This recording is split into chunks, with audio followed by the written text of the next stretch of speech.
Ladies and gentlemen, please join your hands in welcoming our next guest, the Deputy Chief Minister of Maharashtra, Mr. Ajit Pawar. Come, sir. Please come.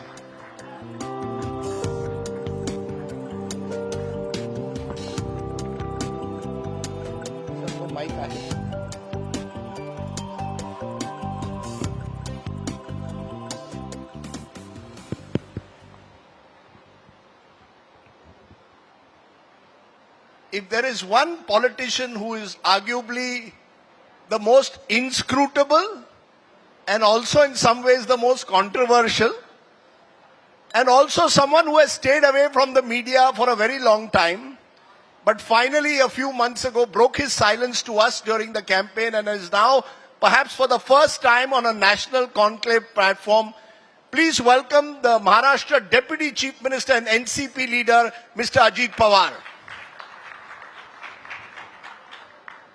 Dada, when I called you controversial, आपके चेहरे पे मुस्कान आई. And the one big difference I have seen in last 1 month, you are smiling more than I have seen you in last 30 years.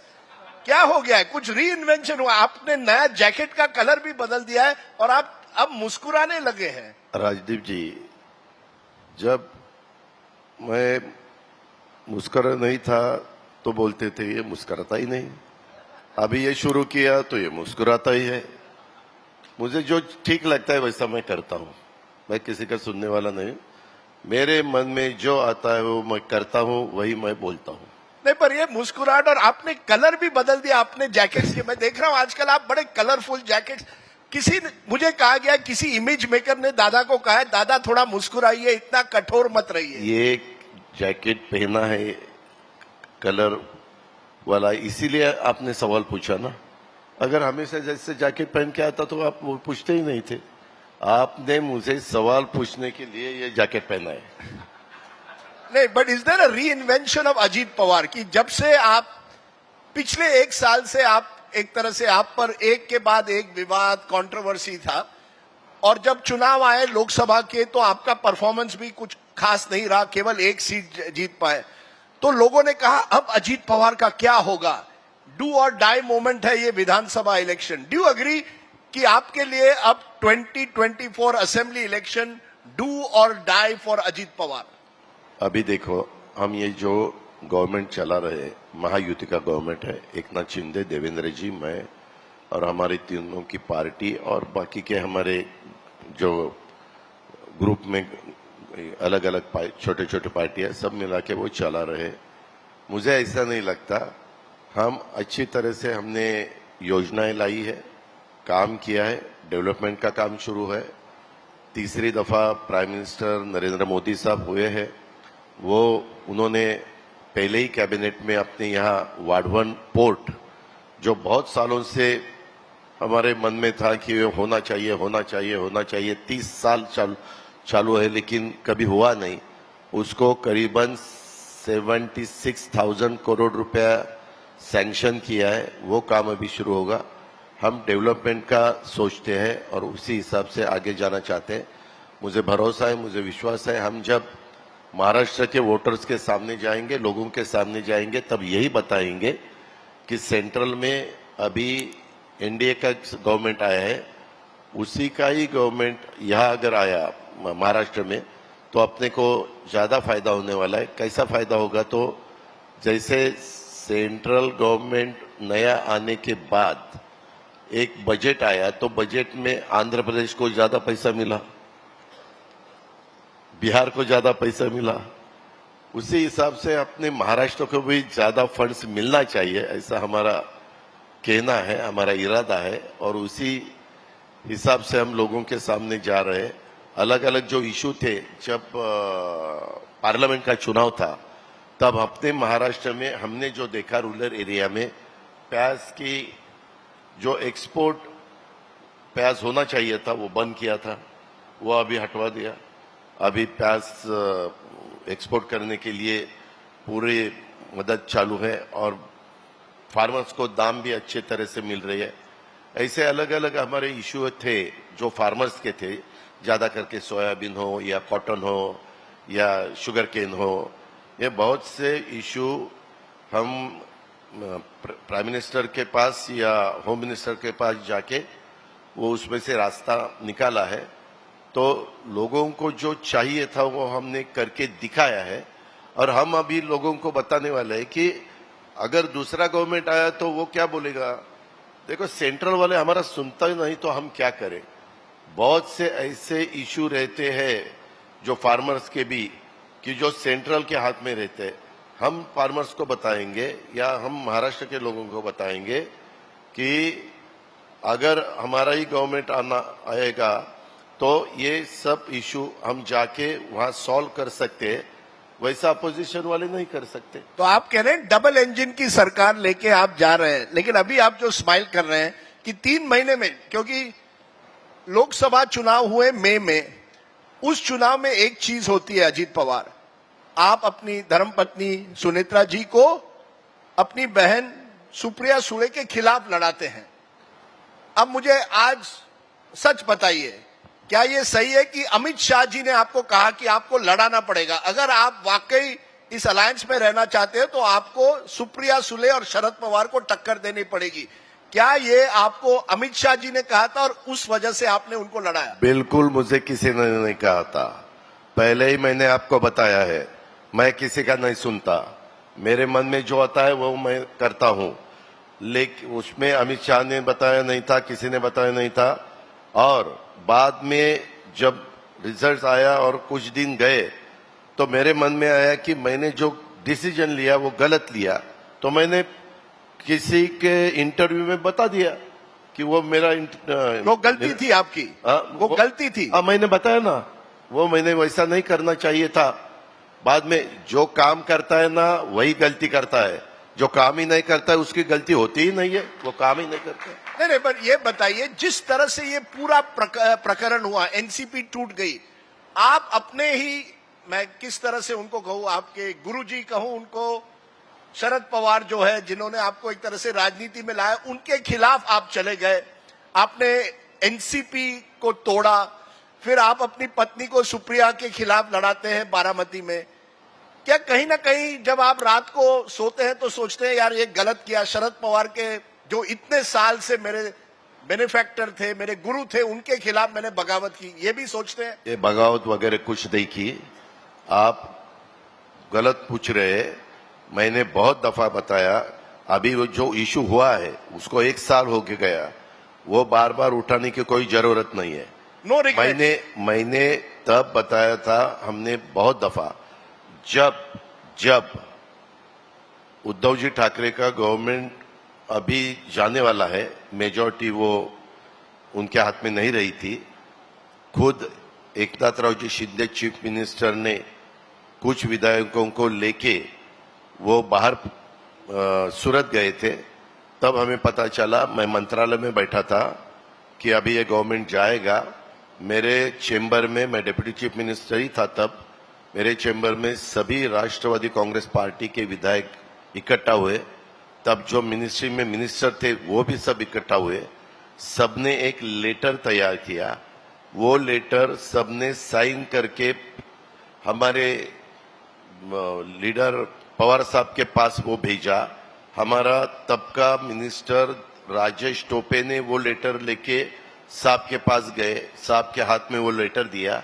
सभी आज साहब के साथ जो विधायक है उनकी भी साइन उसमें है, मेरे साथ जो विधायक है उनकी भी साइन उसमें है। और वो बताया कि अगर बीच में 2.5 साल में कोरोना करीबन 1-1.5 साल चालू था, कुछ ज्यादा काम हुआ नहीं डेवलपमेंट का। हम जिस कॉन्स्टिट्यूंसी में आगे आते हैं तो लोगों को लगता है कि कुछ ना कुछ काम वहां होना चाहिए, वो काम नहीं हुआ है। इसीलिए हम, जैसे आपने 2014 में से बाहर से सपोर्ट किया था भारतीय जनता पक्ष पार्टी को, फडणवीस चीफ मिनिस्टर बने थे, तो हम चुनाव का रिजल्ट चालू था, क्लियर रिजल्ट आया नहीं था, तो ही डिसीजन मेरे ख्याल से प्रफुल्ल पटेल साहब ने प्रेस कॉन्फ्रेंस ली और बताया हमने बाहर से सपोर्ट किया है। गवर्नमेंट कोई भी हंग असेंबली आ रही है तो हमारा इनको सपोर्ट है, और वो सपोर्ट देने के बाद हमें कहा गया कि सब जाओ देवेंद्र के। नहीं, तब तो 2014 की बात है। हाँ। आप कह रहे हो नहीं, 2000। सुनो सुनो सुनो, वो तब हुआ। बाद में 2019 का जाने दो, ये उद्धव जी का गवर्नमेंट गया, तो ये सब होने के बाद हमें हमारे प्रमुख ने ये जो बताया कि आप ऐसा करो, हम जरा सोचेंगे और इसमें से रास्ता निकालेंगे। सभी का कहना था। फिर ऐसा हुआ कि वो रिजाइन करेंगे, मेरे ख्याल से 1 में या 2 में तारीख थी, और रिजाइन करने के बाद वहां नया पार्टी का प्रेसिडेंट बन जाएगा 2-3 दिन में। हम 14-15 लोग इकट्ठा होके उसके बारे में तय करेंगे और आगे का होगा। लेकिन वो बाद में हुआ नहीं। उन्होंने स्टेटमेंट किया, लेकिन बाद में क्या हुआ हमें अधिकार नहीं उनको पूछने का कि क्यों चेंज हुआ, वो उनका अधिकार है। तो आप कह रहे हैं पवार साहब एटलीस्ट पार्टी तैयार थी भाजपा को सपोर्ट करने उस समय। लेकिन मेरा ये सवाल आपको है, 2024 के लोकसभा चुनाव के बाद आरएसएस के जनरल विवेक कहते हैं कि अजीत पवार की वजह से हम हारे हैं, कि अजीत पवार की वजह से अजीत पवार की एक छवि बन गई है। ये उस जर्नल में है कि वो भ्रष्टाचार से लिप्त है।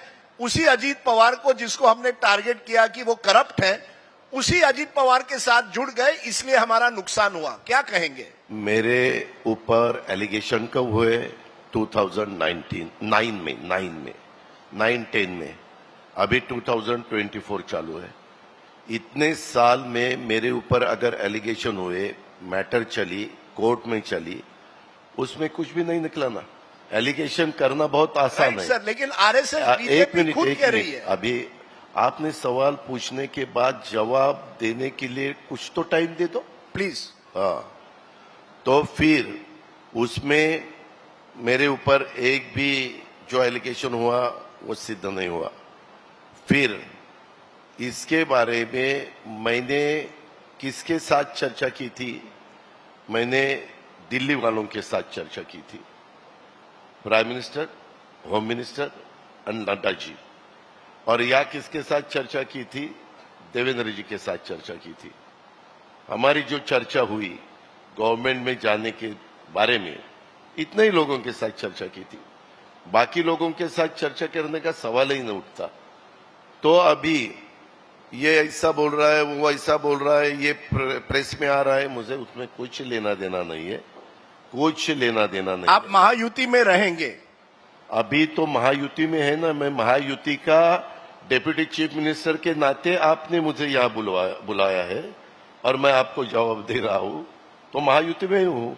नहीं, ये कहा जा रहा है कि अगले 2-3 हफ्ते में अगर आपको उतनी सीटें नहीं मिली जितने आप चाहते हैं, आप रहेंगे या नहीं रहेंगे? ये देखो, इसके बारे में हम बहुत अच्छी तरह से तीनों बैठेंगे। कल भी हम अमित भाई के साथ बैठे थे औरंगाबाद संभाजी नगर में, और चर्चा हमारी हुई है। आपको जल्दी पता चलेगा कि 288 सीट में कितने बीजेपी के पास, बीजेपी कितने सीट पे लड़ना चाहती है, हमारे एकनाथ शिंदे जी कितने सीट पे लड़ना चाहते हैं और हम कितने सीट पे लड़े। तो आप यहाँ आश्वासन दे रहे हैं no question of Mahayuti breaking, कोई ब्रेक नहीं होगा? नो। अजीत पवार 2024 इलेक्शन महायुति के साथ लड़ेंगे, नॉट इन थर्ड फ्रंट। क्या आप शरद पवार के पास वापस जा सकते हैं? अरे, क्या आपने क्या सोचकर मुझे बुलाया? ये ऐसा वापस जा सकते? मैंने बताया ना कि मैं महायुति में लड़ रहा हूं और महायुति का सरकार लाने की हमारी पूरी कोशिश है, जिम्मेवारी है, वो हम निभाएंगे। आपने हमें एक बार दोबारा ये भी कहा है कि आपने गलती की जो आपके पत्नी को सुप्रिया ताई के खिलाफ लड़वाया बारामती से। हाँ। क्या आपको रिग्रेट है कि आप शरद पवार को एक तरह से के खिलाफ गए हैं, या कोई रिग्रेट नहीं है? नहीं, अभी जो हुआ है ना वो छोड़ दिया। उसके बारे में बार बार सोचने की जरूरत नहीं। हम बहुत आगे चले गए हैं। अभी आगे का हम सोचेंगे, पीछे का नहीं सोचेंगे। तो no question of ever going back. ये फैमिली रियूनियन हो सकता है, आखिर महाराष्ट्र है, यहाँ तो कोई परमानेंट फ्रेंड और एनिमी नहीं होता है, कल वो आपके दोस्त भी बन सकते हैं। आगे का किसने कहा है? हम भविष्य बताने वाले लोग नहीं है। यानी हम आप काम नहीं करते? हम काम करने वाले लोग हैं। हम काम करना चाहते हैं, महाराष्ट्र को आगे लेना चाहते हैं। अच्छी तरह से महाराष्ट्र में अलग अलग जो भी डेवलपमेंट के काम है उसके बारे में सेंट्रल गवर्नमेंट की तरफ से मदद लाने का हमारे बजट में, यह हमारा जो बजट रहता है उसमें अच्छी तरह से नए नए जो भी प्रोजेक्ट है वो प्रोजेक्ट उसमें मंजूर करने का यह हमारा काम है। नहीं सर, मैं क्लैरिटी इसलिए चाहता हूं क्योंकि आपके कुछ सहयोगी वापस चले गए हैं एनसीपी में। कौन? कुछ पिंपरी चिंचवड़ में चले गए आपके पार्टी के लोग वापस एनसीपी शरद पवार में। मैं आपसे पूछ रहा हूं, किसी भी हालत में आप शरद पवार के पास जा सकते हैं एक बार फिर या नहीं? एक देखो, पिंपरी चिंचवड़ में कौन गया? अभी हम शिवसेना और बीजेपी हम तीनों मिलके आगे के 288 सीट लड़ना चाहते हैं। और वो सीट लड़ते वक्त पहले मेरे साथ जो लोग थे पिंपरी चिंचवड़ में, वो भोसरी एरिया के, उनको पता चला कि अभी हमें ये सीट तो सिटिंग एमएलए के नाते बीजेपी के पास जाएगी, यानी एनसीपी के पास नहीं रहेगी। उनमें से एक को, अजीत गवाड़े उसका नाम है, उसको किसी हालत में इस दफा एमएलए की चुनाव में या एक विधायक के नाते लड़ना ही है, इसीलिए उन्होंने वहां जाने का तय किया। अभी इस दफा जब भी महाविकास आघाड़ी का जो सीट का बंटवारा है और महायुति का सीट का बंटवारा है, वो डिक्लेयर होने के बाद जिनको एज अ एमएलए बनना है वो बहुत से लोग यहां से वहां, वहां से यहां जाएंगे। और दोनों पार्टी की तरफ से मैं आपको बताता हूं, आज दोनों पार्टियों की तरफ से या गुट की तरफ से जिसमें इलेक्टिव मेरिट ज्यादा रहेगा उनको वो ले लेंगे। ऐसे तो हमेशा चुनाव के वक्त चलता ही है। तो वो चलता रहेगा आप कह रहे हैं महाराष्ट्र में एक तरफ से, दूसरी तरफ दो चीजें और सर, एक लाड़की बहन स्कीम, आप वित्त मंत्री हैं, 46,000 करोड़ इसमें जाएंगे इस साल में, कुल मिला के 90,000 करोड़ जाएंगे आपके अलग अलग स्कीम में। क्या आपको लगता है महाराष्ट्र ये तैयार है या केवल वोटर को लुभाने के लिए आपने कहा 1,500 रुपए देंगे प्रति माह लाड़की बहन? 90,000 करोड़ रुपए नहीं जाएगा। मैंने बजट पेश किया था टोटल, बाकी सब सुनो ना, मैंने 10वीं बार ये बजट पेश किया है एज अ फाइनेंस मिनिस्टर के नाते। उसमें 75,000 करोड़ रुपए की अलग अलग स्कीम है। लाड़की बहना है, बिजली माफी फार्मर्स के लिए 3 house power, 5 house power, 7.5 house power की है, 3 गैस सिलेंडर फ्री है। और ये जो योजना है उसमें टोटल 75,000 करोड़ रुपए हम उसमें डालने वाले हैं गरीब लोगों के लिए। हमने उसमें लाड़की बहना के बारे में 2,50,000 के अंदर जिनका इनकम है उनको ही हम ये स्कीम का फायदा देने वाले, लाभ देने वाले। नो प्रॉब्लम, इट्स ये स्कीम परमानेंट है, इसमें ये केवल चुनाव के लिए नहीं है, परमानेंट स्कीम है, राइट? यस, परमानेंट स्कीम है। परमानेंट स्कीम है। आपने एक और बड़ी बात कही कुछ दिनों पहले, आपने कहा no compromise on secularism. Nitish Rane Bhajpa के नेता जाके हेट स्पीच करते हैं मुसलमानों के खिलाफ। आप बताइए, आप खुश हैं बीजेपी के साथ?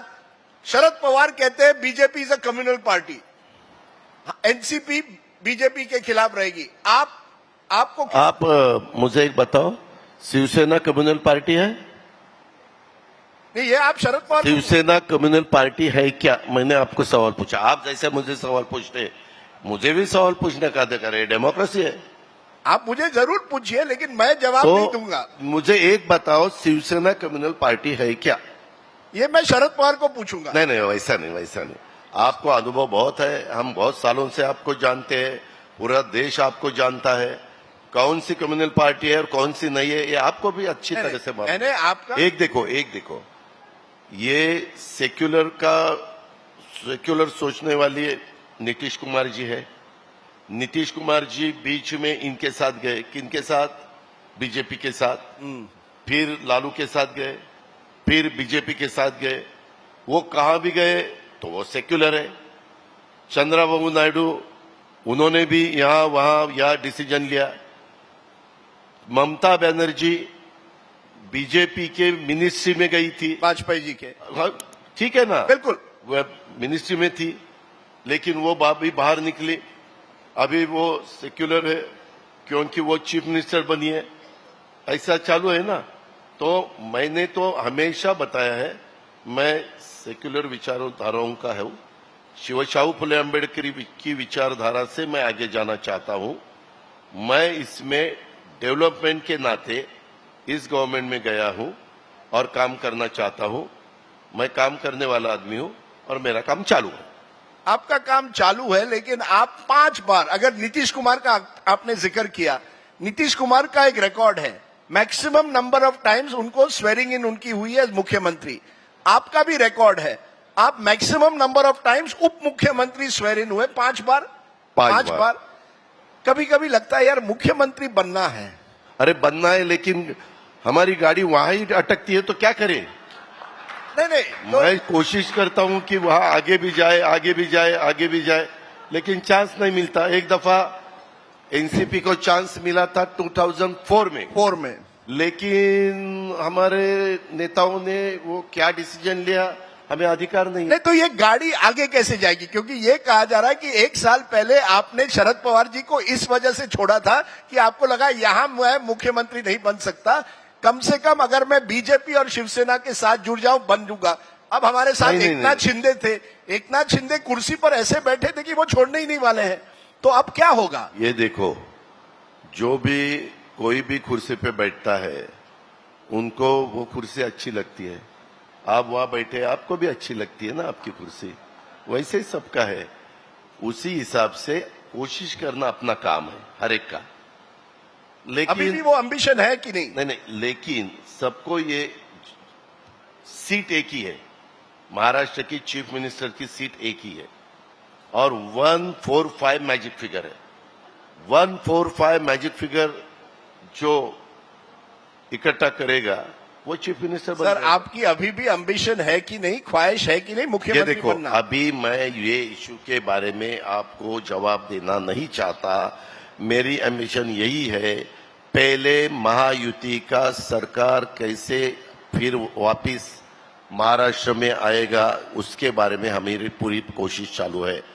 वो आने के बाद हम बाकी का सोचेंगे। सबका वैसा ही है, महाविकास आघाड़ी का भी वैसा है। ये देखो, या मेंबर ऑफ पार्लियामेंट वर्षा गायकवाड़ जी बैठी है, उनको भी पूछो, वो भी बोलेंगे।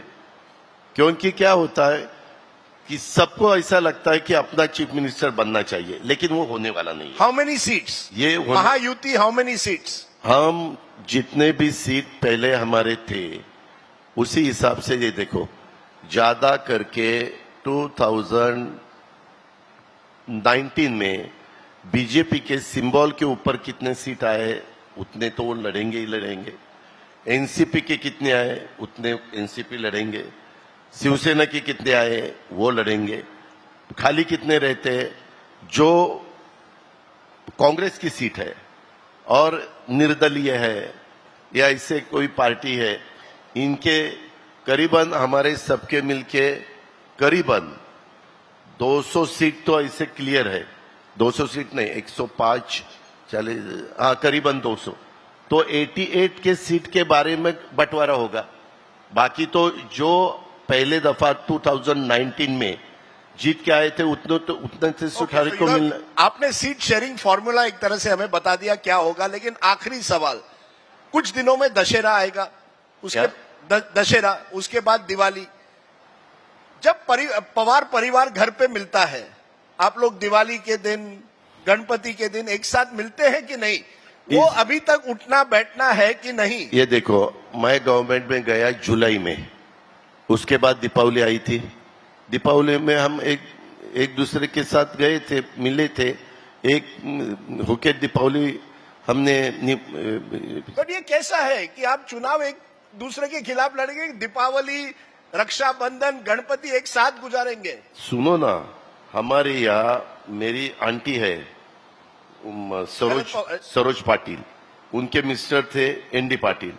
एनडी पाटिल ने जब से वो पॉलिटिक्स में थे, वो अभी गुजर गए, तब से वो ऑपोजिशन में थे, लेकिन जब घर पे आते थे, घर में पॉलिटिक्स नहीं रहता ना। घर में तो एक दूसरे को कोई खाना नहीं देता क्या? खाना तो देता है। तो लास्ट में ये कैमरा है, हाँ। वहां शरद पवार बैठे हुए हैं लास्ट रो में। हाँ, क्या कहेंगे अजीत पवार शरद पवार को आज? अरे वो मेरे बड़े अंकल है, उनको क्या करूंगा? अब उनके आंखों में आंखों डाल के मैं देख भी नहीं सकता, मैं ऐसा करूंगा। अच्छा, फिर से आपके चेहरे पर स्माइल आ गई। मुझे लगता है कि जैसे मैंने कहा, Ajit Pawar has not smiled so much as he has in the last 1 month. ये नए अजीत पवार है। शायद आप एक टूथपेस्ट की एडवर्टाइजमेंट भी करेंगे कुछ दिनों बाद, जिस तरह से मैं देखता हूं महाराष्ट्र में घूम रहे हैं। अगर क्लोजअप ने और कोलगेट ने मुझे लिया तो जरूर करूंगा।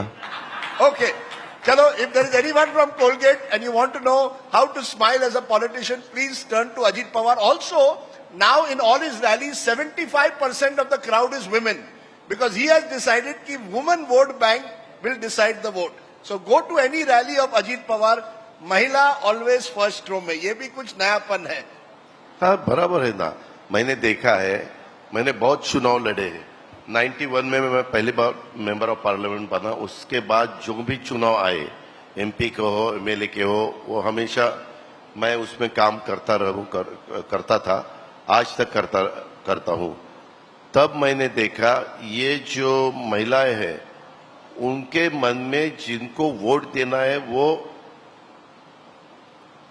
उसके पति को पूछते हैं क्या करना क्या नहीं करना है, लेकिन वो जाके उनको जो सही लगता है वही बटन दबाते हैं। चलिए, we will see whether your महिला vote bank strategy works. Ajit Pawar, 5 time deputy chief minister, wanting to become chief minister.